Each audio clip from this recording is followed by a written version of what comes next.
keluarga, punya istri, punya anak. Bayangkan kalau istri saya rewel kayak istri sampean. Wah itu, tapi alhamdulillah enggak. Sama sekali enggak. Allah sudah memilihkan, wah ini bahaya kalau punya istri rewel. Imam Sibawai itu kitabnya banyak, tapi yang terbukukan hanya kitab Sibawai. Karena beliau kalau sudah belajar lupa istri. Hanya pas beliau di pasar, kitabnya dibakar semua sama istrinya. Karena dianggap saingannya. Ternyata yang dicerai tidak kitabnya, malah istrinya. Itu Imam siapa? Sibawai. Tapi alhamdulillah kitab saya nggak terbakar, aman. Saya teruskan ya. Jadi untuk menjaga riya dilatih innama azzamu Allah. Sebenarnya mereka itu menghormati Allah. Sehingga wasail-wasail itu sebenarnya nggak pernah jadi subjek pelaku utama, enggak. Tetap Allah. Sebab itu kata Sayyid Muhammad, kamu kok mengatakan wasilah itu kafir itu gimana? Ketika innallaha qad ba'atsa lakum taluta malika. Talut itu ya manusia. PD-nya itu apa? Inna ayata mulkihi ayyatiyakumut tabut fihi sakinatum mir rabbikum wa baqiyatum mimma taraka alu Musa wa alu Haruna tahmiluhul malaika. Jadi beliau PD itu kalau bawa sunduk semacam peti sakti, sing di situ ada baqiyatum mimma taraka alu Musa wa alu Haruna tahmiluhul malaika. Ya kayak semacam jimat. Tapi saya bukan mensyariatkan jimat enggak, karena nanti banyak penjual yang pembohong juga gitu loh. Cuma cerita, kamu tidak usah mengatakan kafir. Dulu Tolut PD-nya kalau bawa sunduk semacam peti kesaktian yang di situ ada baqiyatum mimma taraka alu Musa wa alu Haruna tahmiluhul malaika. Sehingga Khalid bin Walid meskipun beliau sahabat dan menyaksikan wajah Rasulullah SAW, itu bawa sya'aratun min sya'aratihi Rasulullah SAW, bawa rambutnya Nabi. Perang kemana-mana itu diletakkan di pecinya. Nanti sama tanya lagi, masa pakai peci Khalid bin Walid ini? Wah panjang itu sampai itu repot. Sampai tak warai ngaji usul fikih. Usul fikih itu kalau ngaji itu ada istilah tangkihul manat. Ini mesti ini wilayah yang kita bisa berdebat sama Mbah Firjon. Dulu itu musuh saya karena saya makili Anwar, beliau makili Peloso. Tapi tahu-tahu kalah kuat terus saya mengundurkan diri. Di fikih itu ada istilah, ada tangkihul manat, ada tahqiqul manat, ada tangkihul manat. Tangkih itu kira-kira gini, lafadz hadis itu dibuang sekian untuk tahu bahwa itu madarul hukmi. Misalnya gini, tak beri contoh paling gampang. Sama harus paham, kalau nggak paham nggak pinter-pinter. Ja'a a'rabiyun ila Rasulillah sallallahu alaihi wasallam. Ya karena ini menghormati Mbah Ahmad Siddiq, beliau orang alim. Jadi ngaji ini tetap ada suasana alim. Ya harus ada suasana alim. Nggak perlu jadi orang alim tadi, susah. Sudah ngedari susah itu pintar. Sudah itu aja. Jadi orang alim susah, ngedari barang susah pintar. Berarti orang tidak alim pintar. Nah, meskipun tetap sudah itu pegangi sampai mati nanti. Loh, jadi orang alim itu repot. Itu kata Imam Ghazali, kalau orang alim kalau mau masuk surga itu sama Allah nggak boleh. Kif, kamu nggak boleh langsung masuk surga. Coba cari umat kamu, syafaati dulu. Nah, saya takut nyari sampean nggak bisa kembali. Saya tidak punya rencana itu. Pokoknya mau masuk. Boleh sampean kuaduan balik raroh dewe, wah repot nanti saya. Berat jadi orang alim itu berat. Ya saya teruskan ya. Ada tangkihul manat. Ja'a a'rabiyun ila Rasulillah sallallahu alaihi wasallam. Faqala ahlaktu wa ma ahlakaka qal waqa'tu imraati fi nahari Ramadan.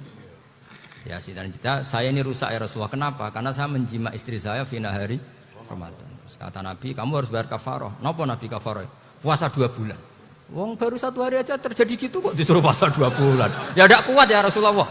Baru berapa hari saya puasa aja kecelakaan seperti itu. Apalagi kalau sampai 2 bulan. Enggak ya Rasulullah. Ya sudah kalau gitu kamu pertama ngasih makan apa? Itqu raqabah kan, pertama merdekakan budak. Tapi kan sekarang nggak ada budak makanya terus sekarang langsung puasa. Wah ini nggak bisa semua. Ya sudah ngasih makan orang 60. Kasihkan siapa ya Rasul? Ya orang fakir. Saya ini paling fakir. Di kampung saya ini orang paling fakir. Jadi mulai dulu orang fakir itu hubungan suami istri itu paling lancar mulai dulu. Makanya orang fakir itu anaknya banyak. Karena hiburannya hanya itu.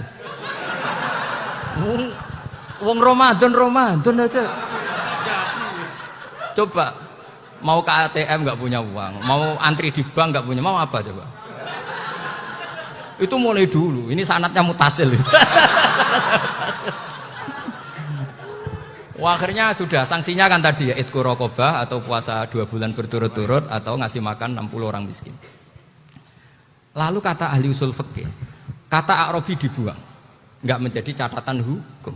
Orang kota pun kalau melakukan itu juga kena sanksi yang sama. Imro'atahu juga dibuang. Andai kan itu dilakukan untuk amatnya juga ketentuannya sama. Nah sekarang perdebatan antara Imam Syafi'i dan Imam Malik begini. Sekarang pertanyaan gini, jima istri itu hukumnya boleh apa haram? Boleh kan? Lalu kalau ada orang tanpa udzur kemudian makan siang-siang, cara Imam Malik hukumnya sama, harus kena sanksi yang sama. Karena sama-sama hadku hurmati Ramadan bi ghairi udzrin syar'iyyin. Sama-sama merusak hukum Ramadan tanpa udzur syar'. Lu jima itu tidak zina. Kan hukumnya jaiz. Nah, sekarang makan hukumnya jaiz, harusnya juga kena ketentuan yang sama. Cara pikirannya Imam Malik. Nah, alhamdulillah Imam Syafi'i gak setuju. Wah, cara setuju repot. Bahkan orang-orang Syafi'i sudah punya khilaf, kalau gitu minum dulu. Iya, biar gak kena. Iya, biar iftarnya pakai minum. Setelah minum baru jima kan. Ini sudah menyiapkan khilafnya. Ini khas Syafi'i ini, bongsong rekayasa hukum. Nanti bisa belajar jauh cara ngakali hukum. Makanya guyonan yang masyhur Gus Dur itu gitu.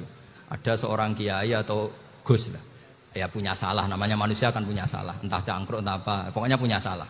Ada wartawan yang ngiranya semua kiai itu orang suci, sehingga tanya sama Gus Dur, Gus itu ada kiai kok, ya pokoknya salah lah. Tapi jangan bayangkan dosa besar, enggak, kecil-kecil aja. Itu gimana itu? Padahal kiai kan orang suci. Jawabnya Gus Dur lucu.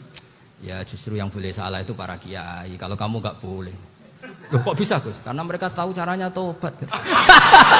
Repot.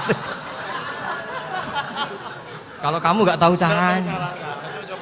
Sama pelanggaran hukum itu ya harus pakar-pakar hukum. Itu yang tahu caranya rekayasa. Kalau kamu ya kena pasal kan ya. Jadi kamu jangan niru saya ini punya sekian cara untuk kembali. Nah itu namanya khilaf. Makanya kata Sayyid Muhammad, kamu tidak usah anti khilaf.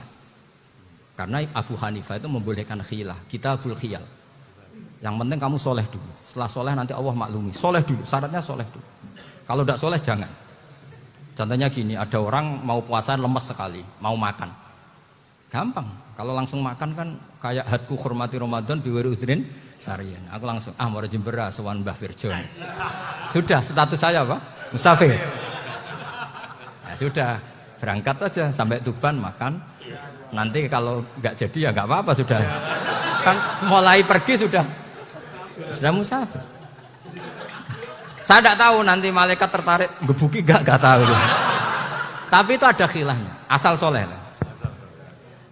Karena kata Sayyid Muhammad dan semua kitab mengatakan itu.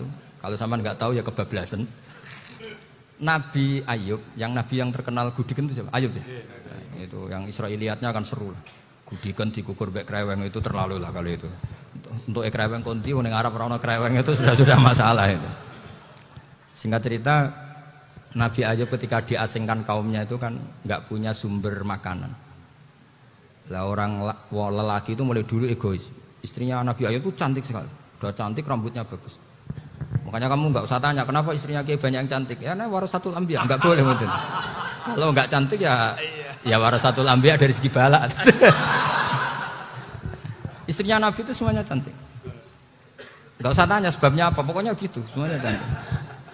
Singkat cerita, beberapa kali istrinya Nabi Ayub itu kerja demi bisa nafkahi Nabi siapa? Suatu saat itu tidak ada pekerjaan yang cukup untuk beli roti. Satu-satunya peluang dapat rezeki itu putrinya raja itu rambutnya berondoli. Terus ada sayembara siapa yang rambutnya bagus mau dibeli. Sampai rambutnya istrinya Nabi Ayub itu dijual. Nabi Ayub tersinggung karena itu mengurangi kecantikan. Jadi lelaki mulai dulu gitu. Udah nggak urun kalau istrinya nggak cantik itu komplain. Itu khasnya lelaki. Jadi kalau kamu gitu ada sanadnya juga, tenang saja ya. Komplain ya pegawaian itu. Saking mangkelnya Nabi Ayub terus ngendikan la adriban naki mi'ata sautin. Kamu akan saya pukuli dengan mi'ata sautin atau dengan 100 cambukan. Atau mi'ata dikhtin atau mi'ata apalah sesuai konteks zaman itu. Engko nek muni pecut tuku konti kok ribet lagi. Singkat cerita akhirnya ketahuan bahwa istrinya menjual itu demi Nabi Ayub. Allah nggak ridho kalau kekasihnya yaitu istrinya Nabi Ayub wis perjuangan kayak gitu malah kena hukuman. Tapi Allah juga nggak ingin kekasihnya yang bernama Ayub melanggar sumpah. Padahal beliau sudah sumpah, wallahi demi Allah nanti tak pukul dengan 100 kali. 100 kali dengan lidi lah misalnya, contoh yang gampang tuh lidi.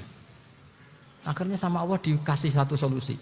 Wa khud biyadika dikhtan fadrib bihi wala tahnas. Ya sudah, lidi itu ikat jumlahnya 100. Terus pukul sekali saja. Anggap saja sudah 100. Iku pangeran sing wari ngakali ngono iku pangeran. Tapi syaratnya soleh. Syaratnya soleh. Jadi kalau kamu anti khilaf berarti anti ajarannya Allah di ayat itu. Wa khud biyadika dikhtan fadrib bihi wala tahnas. Itu dulu ada, ini cerita di Ithaf. Ini cerita terakhir. Ini sudah, sama jangan nama sudah. Terus pengumuman tadi yang nggak pernah sepuh ngutang saya itu haram tadi. Karena tadi saya punya kewajiban di rumah yang bisa menggugurkan ya kewajiban yang lebih besar. Lebih besar itu ya tadi bisa pernah guru, pernah sepuh. Yang jelas nggak umur. Umur sampean menangkap itu. Tua serepot itu. Ada raja itu ganteng kaya, senengannya nikah perawan cantik. Oh, itu semua kampung mesti kenal. Mungkin digilir atau gimana pokoknya. Suatu saat ada pemuda suka sama perempuan yang di kampungnya, cantik sekali. Kemudian pemuda ini ternyata pekerja di kerajaan itu. Tiap hari ditanya, wah itu yang di kamu yang cantik siapa? Mau saya nikahin gini. Wah bahaya ini saingannya raja. Jadi yang dibidik pemuda tadi itu saingannya. Si raja ini orang yang namanya raja kan gengsinya tinggi. Kaifa tankihuha wa qad ra'aitu qad qabbalaha rajulun. Kok mbok nikah piye? Saya tuh pernah melihat dicium lelaki. Wah gak mau. Gak gelem wis kadung ditambung lan waqat qabbalaha rajulun. Saya pernah melihat sendiri qabbalaha rajulun, dicium oleh lelaki. Wah sudah gak minat raja langsung gak keren. Suatu saat pemuda tadi nikahi perempuan itu. Rajanya marah-marah, kamu lelaki gak punya harga diri gini. Gak punya selera, gak punya harga diri, sudah pernah dicium orang kok tetap dinikah. Terus bilang ke raja, ta'rif manir rajul, lelaki itu siapa? Abuha. Kamu tahu lelaki itu siapa? Sopo? Abuha. Bapaknya. Saya kan hanya bilang rajulun. Pernah dicium lelaki. Lah pikirannya raja itu lelaki kue-kue ngene iki. Tapi butuh tanam mau rojo ben gak sido itu aja tuh. Baru kayak digulirkan gitu waqat qabbalah rajulun. Wah enggak mau. Setelah itu suatu saat pegawainya tadi nikahi perempuan. Kamu gak punya harga diri gini. Kamu tahu mandir rajul apa abuha. Wah nak ngono aku gak apa-apa. Lah monggo sakniki wis bojo kula. Ora trimo wis diambung wis macam-macam. Lah itu namanya khilah. Apa? Khilah. Kalau di Balawa disebut tauriyah atau apa. Tapi saya tidak ngajari sampean seperti itu. Sudah pinter sebelum saya ajarin. Bangsa ngakali kan sudah pinter. Ya ini terakhir tak baca Arabnya saja nanti. Bismillahirrahmanirrahim. Biar dapat barokahnya Syekh Nawawi juga barokahnya guru-guru. Bismillahirrahmanirrahim. Wa sababu nuzuli hadil ayati annahu kana baina farisa war rumi qitalun wa kanal musyrikuna yawadduna antaghliba farisu ar-ruma li anna farisa kanu majusiyan ummiyin wal muslimuna yawadduna ghalabatar rum ala faris liqaunihim ahla kitabin. Jadi zaman dulu orang Islam lebih senang kalau yang menang itu orang Nasrani. Kalau bandingannya ateis. Karena bagaimanapun percaya kekuatan langit. Sementara orang ateis sama sekali tidak percaya kekuatan. Apapun bedanya kita dengan Nasrani itu ada kesamaan, yaitu percaya adanya kekuatan langit. Sehingga ketika orang Romawi kalah itu orang Islam ikut susah. Paham ya? Makanya ini tak baca biar sampean enggak macam-macam pikirannya. Fab'atha Kisra saat terusnya. Ya pokoknya seperti itu. Akhirnya Rasulullah SAW berdoa lebih senang yang menang itu Rom karena ahli kitab. Artinya apa? Kemenangan ahli kitab adalah kemenangan makhluk atau hamba Allah yang mentautkan kekuatan kita di bumi dengan kekuatan langit. Makanya saya berharap selain kita ikhtiar medis, kita harus memperbanyak istighfar. Bagaimanapun semua itu dari Allah Subhanahu wa ta'ala. Kita menghormati negara dengan ikhtiarnya, tapi saya mohon sekali kita juga istighfar, karena semua itu juga ditentukan oleh Allah, oleh langit. Ya, saya kira demikian. Assalamualaikum warahmatullahi wabarakatuh.